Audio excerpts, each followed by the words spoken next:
Hello everyone! Bonjour à tous!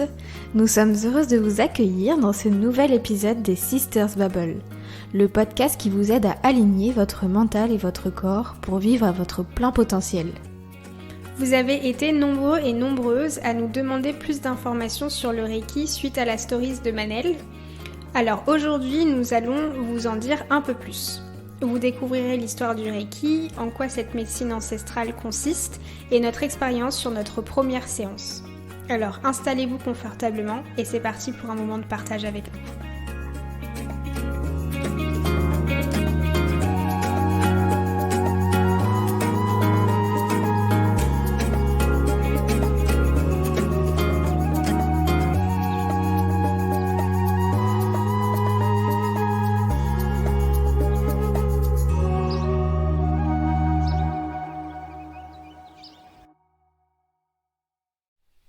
Alors, dans un premier temps, on va vous expliquer avec Manel l'histoire du Reiki.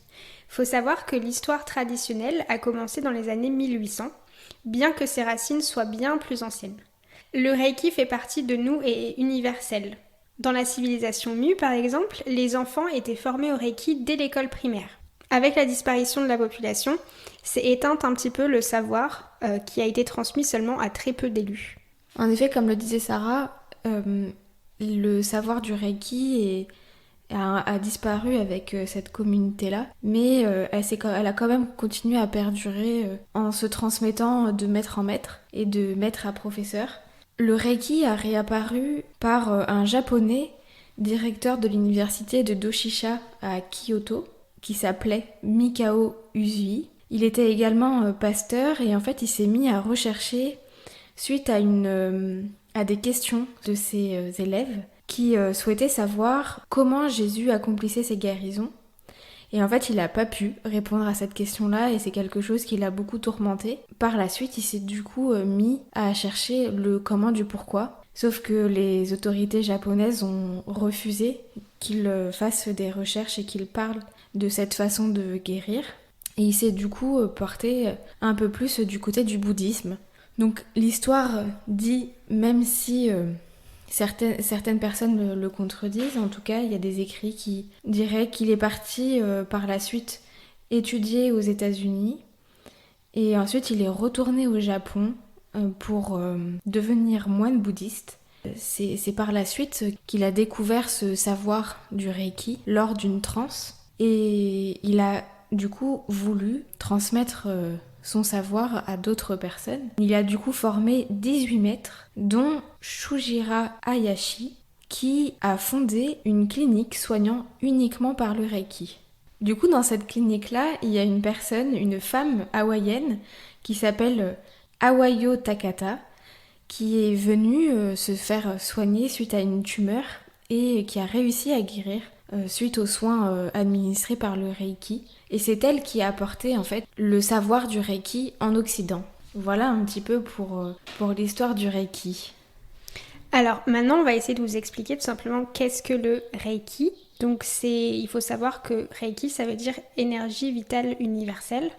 En tant que pratique, c'est la capacité d'activer, d'orienter et d'utiliser l'énergie universelle de vie en fonction des besoins. Donc il permet de rééquilibrer les énergies, favoriser la guérison à tous les niveaux, donc physique, mental, émotionnel et surtout spirituel. Ouais, c'est vrai. Et du coup, en fait, il faut vraiment savoir que c'est un soin qui permet de vitaliser et de nettoyer autant le corps que l'âme. Il va permettre de renforcer et d'accélérer aussi le processus de guérison en rétablissant l'harmonie et en permettant de dissoudre en fait les blocages. Il va permettre de réveiller et de fortifier ce qu'on a de meilleur en nous. Exactement. En fait, ça va vous permettre comme dit Manel, de débloquer en fait certains blocages énergétiques et du coup l'énergie pourra circuler de manière plus fluide et efficace dans l'entièreté de votre corps. C'est ça. Voilà. Donc maintenant Manel, est-ce que tu peux nous faire un petit point sur qu'est-ce que l'énergie ? Alors du coup l'énergie, en fait, c'est important de comprendre comment ça fonctionne. Pourquoi ? Parce que le Reiki est vraiment basé sur l'énergie et les blocages énergétiques. Donc on peut voir l'énergie de deux points de vue. Il y a d'abord un point de vue physique où l'énergie est ce qui permet aux particules de rester ensemble. On en trouve au niveau microscopique, macroscopique, dans absolument tout. Ça va être les êtres vivants, les plantes, les roches, etc. Et en fait, il faut savoir que tout est constitué d'énergie. Chez les êtres humains, cette énergie-là, elle est constituée de milliards de particules qui vont vibrer à une certaine fréquence. Et chaque individu a une fréquence vibratoire individuelle. C'est pour ça aussi que vous pouvez entendre parler de taux vibratoire. Mais ça, on pourra en faire un article ou un podcast. Sinon, ça serait un petit peu trop long. C'est un petit peu long. Donc il faut savoir, par exemple, que certaines espèces, comme les arbres, vont utiliser cette énergie-là comme moyen de communication. Donc ils vont l'utiliser sous forme de transmetteurs. En quelque sorte, ils vont utiliser cette énergie-là pour transmettre une information d'un arbre à un autre. Oui, tout à fait. Donc du coup, là, on a vu vraiment le point de vue physique, mais il y a également le point de vue organisationnel. Donc en fait, il faut savoir que l'être humain est constitué de différents éléments. Et selon les cultures et les croyances, on va un peu les nommer différemment. Mais en tout cas, il faut savoir que voilà, il y a 4 grands éléments. Il va y avoir le corps physique, le corps mental qui va être les pensées, le corps énergétique et l'émotion. Ces éléments sont connectés tout le temps entre eux, en permanence. Donc travailler sur le corps physique va permettre de travailler sur le psychologique ou travailler au niveau de l'énergie. En fait, il faut vraiment comprendre que ces 4 éléments sont comme les cordes d'un même arc. Et on peut travailler en parallèle à différents niveaux pour les faire évoluer de façon un peu plus concrète. Donc quand on va travailler au niveau physique, ça va nous permettre d'écouter le corps. Par exemple, j'ai mal au ventre et du coup on va explorer vraiment le problème verbalement. Quand est-ce que tu as mal au ventre, comment, où, et on va essayer de chercher aussi localement, du coup de repérer la douleur et ensuite d'intervenir. Et du coup, pour travailler sur l'énergie, c'est pareil, on va essayer d'écouter le corps énergétique, d'explorer avec les mains, avec les yeux, les sensations et intervenir pour le rééquilibrer. C'est ce que le professionnel qui va prendre en charge une personne en Reiki va faire principalement. Et il faut savoir par exemple que cette énergie-là, comme on expliquait, elle est présente partout et à tous les niveaux. C'est pour ça qu'il y a des personnes par exemple qui sont extrêmement sensibles aux énergies qui les entourent et qui vont par exemple changer, ressentir en fait des humeurs éventuellement qui ne sont pas les leurs. Et qui vont être très, comme je disais, très sensibles aux énergies qui les entourent. Oui. Quitte à ce que ça les affecte eux personnellement derrière. Donc je sais pas si ça vous est déjà arrivé, vous, pas de sentir une personne, mais c'est un peu des expressions qu'on utilise, de rencontrer une personne pour la première fois et vous arrivez déjà un petit peu à capter si vous l'appréciez, si vous l'appréciez pas. Ça, c'est parce que vous recevez une partie de ces énergies. Et que vous arrivez à poser un petit peu ça par rapport à vos propres énergies. Voilà. Alors du coup, comment fonctionne le Reiki ? Sarah va vous donner un petit exercice à faire si vous voulez pour sentir comment fonctionnent les énergies et voir si vous arrivez un peu à les ressentir. Alors, ça serait du coup au niveau de vos mains, c'est pour sentir votre propre énergie. Donc il faut frotter vos mains ensemble pour créer un petit peu une friction, de la chaleur.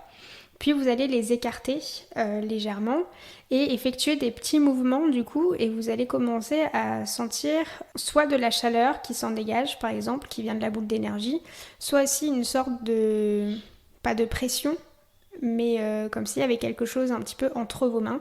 Donc ça c'est l'énergie tout simplement de votre corps qui passe d'une main à l'autre. Donc voilà, donc cette boule d'énergie que vous pouvez sentir entre vos mains, c'est des boules que vous pouvez retrouver un peu partout dans votre corps, que ce soit au niveau émotionnel, physique, mais aussi énergétique surtout. Et ça peut faire autant des trous, donc des absences d'énergie à certains endroits, ou surtout des nœuds, c'est ce qu'on retrouve le plus souvent. Donc par exemple, je sais pas moi, un nœud au niveau du plexus solaire, on vous parlera des chakras tout à l'heure, mais du coup c'est une sorte de blocage et comme on a dit, ça vous empêche derrière de faire circuler votre énergie dans les différents points du corps en fonction de là où c'est nécessaire.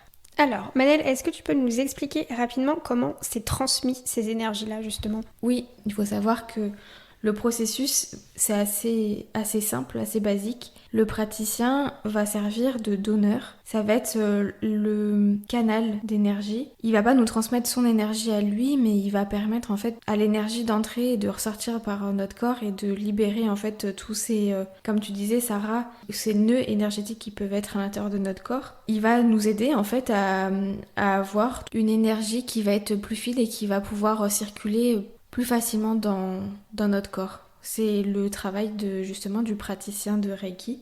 Donc tout le monde peut le faire. Ça peut être pratiqué chez les bébés, chez les animaux, les plantes, la nourriture, tout. Vu qu'on disait que l'énergie est partout et dans chaque être, qu'il soit vivant ou non, le praticien de Reiki peut faire un soin énergétique sur toutes sortes de choses. Ouais. Donc il faut savoir que c'est quelque chose qui s'apprend. Il y a des formations en Reiki, il y a des écoles, etc.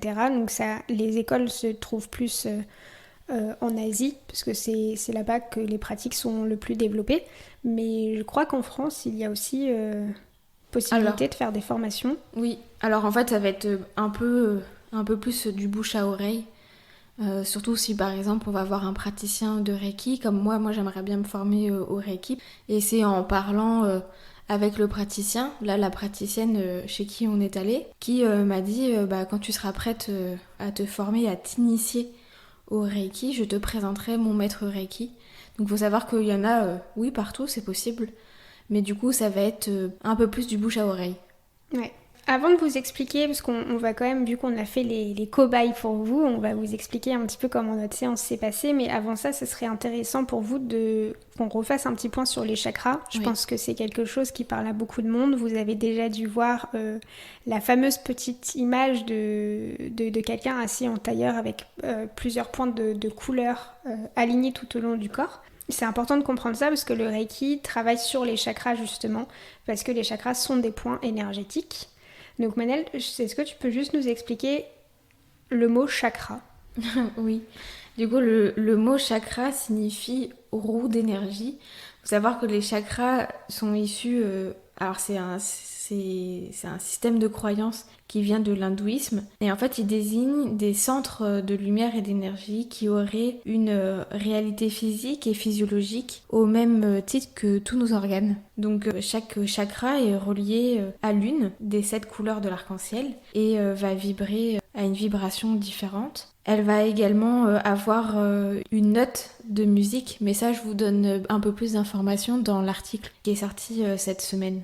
Donc il faut savoir du coup que les chakras, ils sont facilement identifiables parce qu'ils sont localisés sur ce qu'on appelle le canal de lumière. Et le canal de lumière, il est situé tout le long de votre colonne vertébrale.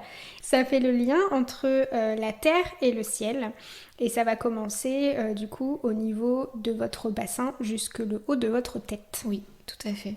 Voilà. Du coup, on commence vraiment par la terre, par la racine. Exactement. Par le chakra racine. Par le chakra racine, voilà. Qui s'appelle aussi Muladhara. Tout à fait. Si je prononce bien, voilà. Ce premier chakra se situe au niveau du plexus pelvien et s'harmonise au niveau des 3 dernières vertèbres coccygiennes et du pubis. Il se rapporte à la naissance, à la fécondité, à la procréation, la manifestation de la conscience, à la survie physique, à la sécurité intérieure, à l'argent et à la sexualité. Pourquoi est-ce qu'on vous parle de ces rapports? C'est parce qu'en fait, s'il y a des blocages, ça va venir de ces problématiques. Le deuxième, Sarah ? Oui, alors à la suite, vous remontez le long de votre colonne vertébrale et vous allez retrouver le chakra sacré, qui s'appelle aussi Swadhisthana. Et il se situe au niveau du coup du ventre, 3 cm exactement sous le nombril, et s'harmonise au niveau de la dernière lombaire et de la première vertèbre sacrée. Donc lui, il se rapporte à la force vitale, à la joie de vivre, à la sexualité aussi, et au désir d'aller de l'avant. En remontant au niveau de la colonne, vous avez le chakra du plexus solaire, ou autrement dit Manipura, qui se situe au niveau du creux de l'estomac, entre la première et la deuxième vertèbre lombaire. C'est le siège vraiment en fait là des émotions, et notamment de la peur et de la colère. Et c'est souvent pour ça aussi que quand on a du stress, on a de la peur, on peut sentir, parfois on va dire j'ai l'estomac noué, j'ai un nœud au ventre. Et en fait, vraiment, cette sensation-là vient du plexus solaire. Donc, il va se rapporter à l'affirmation de soi, au pouvoir, à l'ego, aux émotions négatives. Comme je vous ai dit, la colère, mais ça peut être aussi la haine, l'agressivité. Ouais. Et un chakra qui est très relié au chakra du plexus solaire, c'est celui qui est juste au-dessus, c'est le chakra du cœur, Anahata. Il se situe au niveau du plexus cardiaque et de la poitrine. Donc lui, il s'harmonise au niveau de la 4e vertèbre dorsale, donc vraiment juste au-dessus. Et il se rapproche à l'amour de soi et des autres, à la paix, à la sympathie, l'indulgence, le pardon, la confiance, la compassion et même l'amour inconditionnel. Donc chakra du cœur, forcément, amour. Oui, vous avez du coup ensuite le chakra de la gorge, Vishuddha, qui se situe forcément, comme son nom l'indique, au niveau de la gorge et qui correspond à la 7e vertèbre cervicale. Il se rapporte à la communication, la créativité, la capacité de guider les autres, l'individualisation, mais aussi les expressions et le jugement. Oui. Donc ça, c'est pareil, comme on dit, on sent qu'on a la gorge nouée. Il y a toujours la notion de nœud à ce niveau-là. Et ce chakra-là, je crois que c'est celui qui pose beaucoup de problèmes à beaucoup de personnes aussi. Moi, souvent, par exemple, c'est... Voilà, par exemple, pour Manel, c'est le cas. La communication, pour moi, est quelque chose de très compliqué. Et du coup, même la praticienne de Reiki m'a dit que j'avais des gros nœuds au niveau du chakra de la gorge. Exactement. Ensuite, vous avez le chakra du 3e œil. C'est le Ajna, si je prononce bien. Et lui, il se situe du coup, pour le coup, au niveau du plexus pinéal, donc entre les 2 sourcils, le petit point juste au-dessus de votre nez. Et il se rapporte à la conscience de soi, l'intuition, la clarté, l'unité, le discernement, l'inspiration, l'éveil et la méditation. Donc là, on arrive plus rapidement à des choses plus spirituelles. Oui. Et pour finir, du coup, le dernier chakra, le chakra coronal, ou Sahasrara, qui se situe vraiment au niveau du sommet de la tête, qu'on appelle la fontanelle, ce qu'on peut sentir chez les enfants quand ils viennent de naître et qui est encore ouvert. Nous, pour les adultes, il est fermé, mais vraiment, ce chakra se situe au niveau de la fontanelle. Et du coup, lui est vraiment très basé sur la spiritualité, donc ça va être rapporté à nos croyances, à notre spiritualité, à la sagesse, à la connaissance de soi, la pureté et la conscience du coup de l'âme. Là, on va plus parler d'âme et de spiritualité pour celui-ci. Ouais. Et bien maintenant, on va rentrer dans le vif du sujet. On va parler du coup de notre expérience. On a toutes les deux pratiqué donc il y a quelques semaines notre première séance de Reiki avec la même praticienne. J'ai commencé, d'ailleurs, vous avez peut-être pu le voir dans les stories. Je vous ai parlé de cette séance-là très, très rapidement. Sarah, par la suite, a voulu découvrir également pour qu'on puisse plus facilement vous parler aussi de ce retour-là. On avait envie d'avoir aussi 2 visions différentes. En tout cas, oui, peut-être pas forcément différentes, mais... surtout que Manel, elle est informée sur cette pratique-là depuis plus longtemps que moi, et je pense qu'elle y est, oui, on va le dire, plus ouverte, parce que moi, c'est des choses où je suis encore novice. On va dire qu'en fait, t'es un peu plus cartésienne que moi. Exactement. Et moi, je suis un peu plus dans la spiritualité. Voilà, donc moi, ça, je ne l'ai pas encore entièrement exploré, donc je voulais avoir un test aussi de mon côté d'une personne qui, c'est pas qu'il n'y croit pas du tout, mais qui est un peu plus sceptique. Oui, parce que quand je t'ai parlé de ma séance au début, j'étais un peu sceptique. Ouais, et je pense que c'est vraiment des choses à vivre. Donc on va quand même vous expliquer comment se déroule une séance type pour savoir un petit peu à quoi vous attendre si vous souhaitez en faire une. On va quand même un petit peu vous dire aussi les retours qu'on a pu avoir de notre praticienne derrière. Donc Manel, est-ce que tu peux nous expliquer du coup le début d'une séance, comment ça se passe ? Alors du coup, on arrive dans une pièce qui... Après, ça, je sais que ça peut dépendre de chaque praticien. Chaque praticien aussi a ses rituels. Donc pour nous, en fait, on est arrivé dans une pièce. La praticienne nous a installés. On s'est mis en position allongée sur le dos, sur un... Alors là, c'était un sorte de siège de massage. La lumière très tamisée.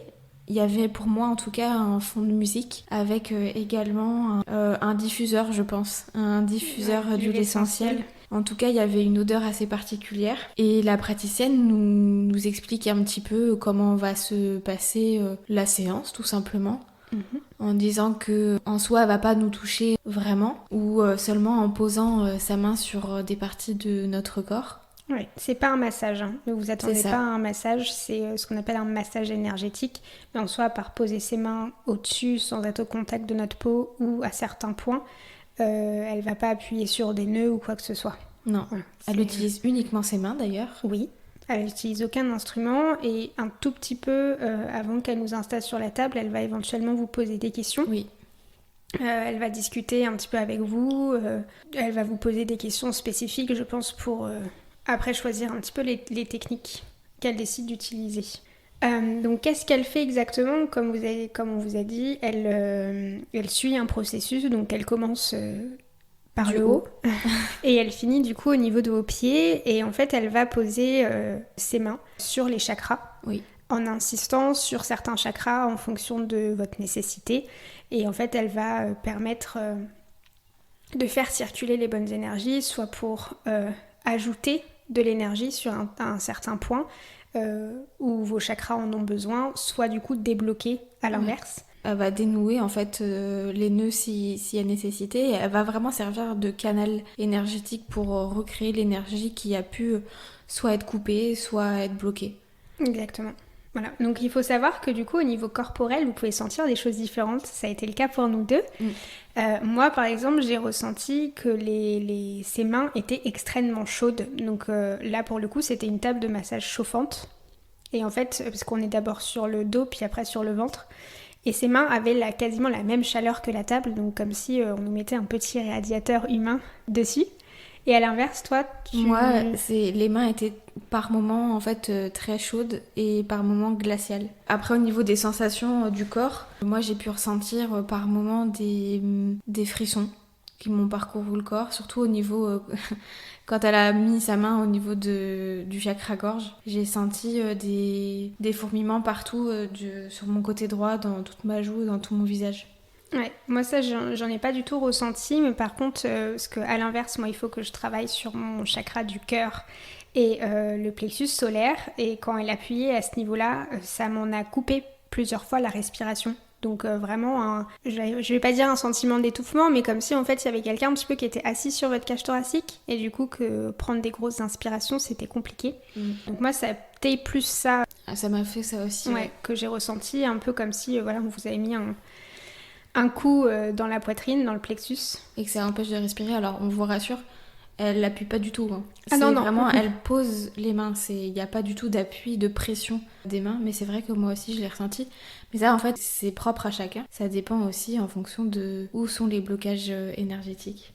Oui. Et après, au niveau, je vais dire mental, spirituel, moi, quelque chose qui m'a énormément surpris, c'est que j'ai réussi, pour une fois, à rentrer un petit peu en état d'hypnose. Donc comme quand on fait une méditation, par exemple, un moment où vous perdez un petit peu la notion du temps, où vous voyez un petit peu des images de visualisation, ce genre de choses. Moi, ça, c'est quelque chose que je n'arrive quasiment jamais à atteindre. C'est extrêmement rare. Et là, pour le coup, donc c'était plus à la fin de la séance quand j'étais sur le ventre. J'ai vraiment perdu un petit peu la notion du temps. Et en fait, quand la séance est finie, elle nous dit que c'est fini. Et il faut... Voilà, j'ai eu un petit temps de réveil, un petit temps d'adaptation pour me reconnecter du coup à ce que j'avais autour de moi. Parce que c'est comme si un petit peu je m'étais mis dans ma bulle. Oui, pareil. Alors moi qui ai pratiqué l'hypnose déjà, je sais que j'ai été un peu dans le même... En fait, c'est assez particulier à expliquer en trouvant les bons mots.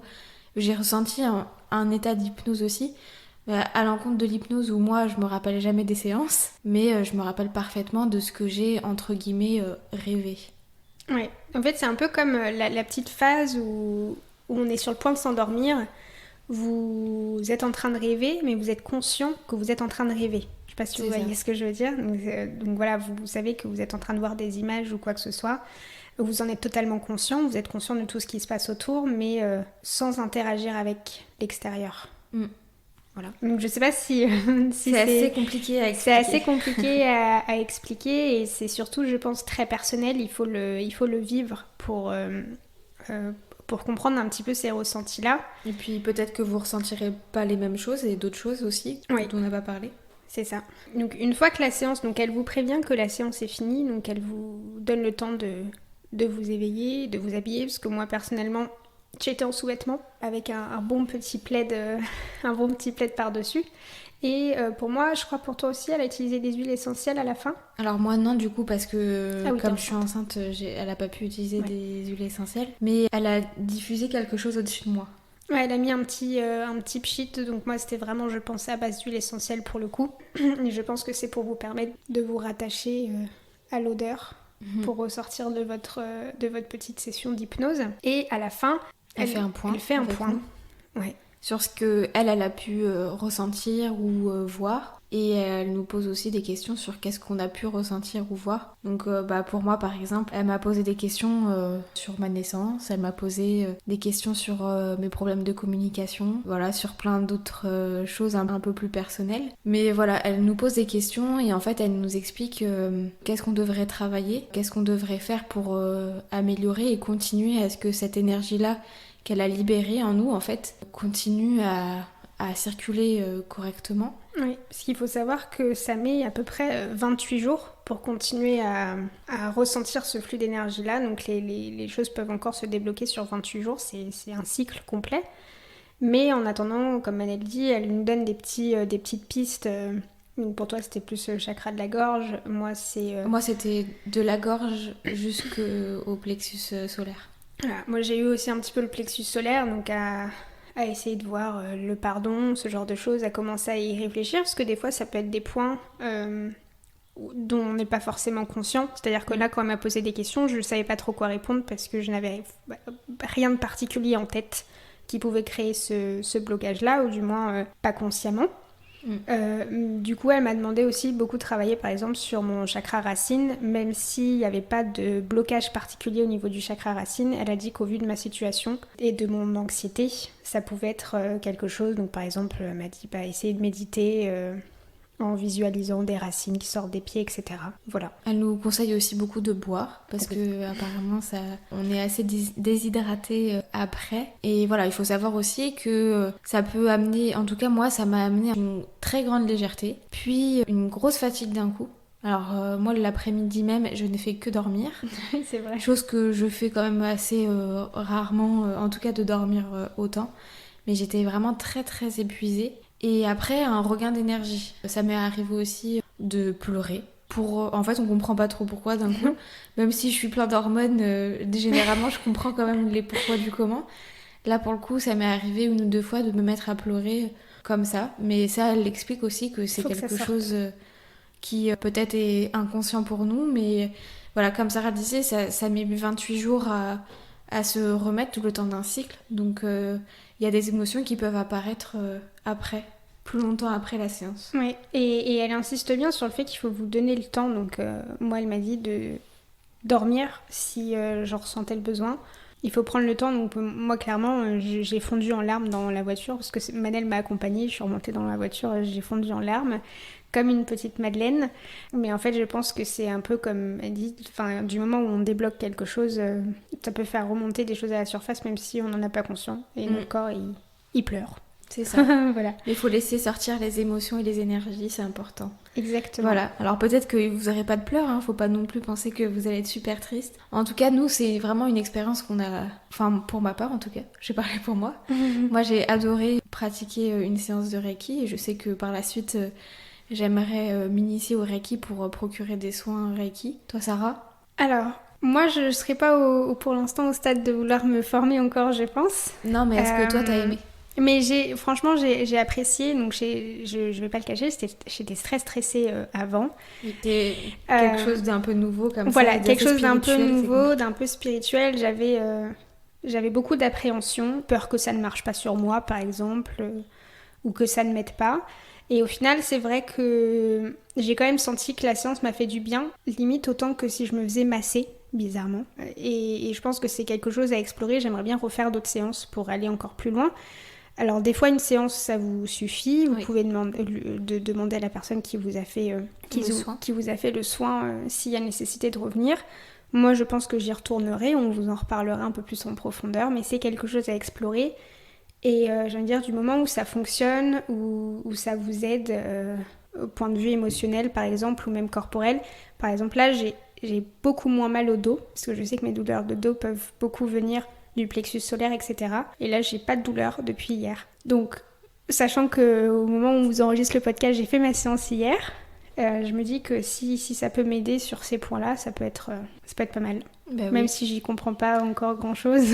Mais des fois, au final, il n'y a pas besoin peut-être de de comprendre. chercher à comprendre et de mettre des mots sur ces choses-là. Tant que ça nous fait du bien, il n'y a pas besoin de mettre des mots. Alors, j'ai un esprit assez cartésien, mais en même temps qui commence à entrer énormément dans le spirituel. Et j'arrive à comprendre que y a certaines choses qu'on ne voit pas, qu'on peut ressentir, mais qu'on ne voit pas, et du coup qu'on peut moins facilement expliquer, même de façon scientifique. Et c'est pas grave en fait, c'est ok. Et l'essentiel, c'est que ça nous fasse du bien. Que ce soit à notre corps ou à notre esprit. Ouais, exactement. Donc, si vous avez plus de questions là-dessus, n'hésitez pas. Nous, on vous enregistrera quelque chose d'autre avec plaisir, ou même un article, ou faire un live, etc. Oui. Donc, n'hésitez pas. Si vous avez aimé le podcast, n'hésitez pas non plus, comme on le dit tout le temps, à le partager, à le noter avec 5 étoiles sur toutes les plateformes pour toucher encore plus de monde. Vous pouvez l'enregistrer, vous pouvez le partager à des personnes qui vous pensez que ça peut être utile. Oui. On fait une petite conclusion. Oui. Du coup, le Reiki, c'est vraiment une méthode non invasive. Il n'y a pas d'outils ou de produits, les mains du guérisseur suffisent. On peut parfaitement l'utiliser avec d'autres méthodes en parallèle, que ce soit allopathique ou holistique. Le Reiki permet de traiter l'émotionnel, le mental, le physique et le spirituel. Du coup, nous on se dit pourquoi pas essayer à votre tour. Si vous voulez essayer une séance de Reiki et que vous avez envie de nous faire un retour d'ailleurs dessus, ce serait avec un grand plaisir d'avoir vos partages. Ouais. Et en attendant aussi, n'hésitez pas à nous laisser des commentaires parce que chaque semaine, on fait 2 posts au minimum avant le podcast sur ce sujet-là. Donc vous pouvez même commenter sur Instagram si c'est plus facile pour vous ou nous envoyer un petit MP directement sur nos réseaux sociaux. En attendant, continuez à trouver l'équilibre et à vous ancrer dans votre santé. Merci de nous avoir écoutés. On vous souhaite une très belle journée. On vous dit à très vite. Prenez bien soin de vous.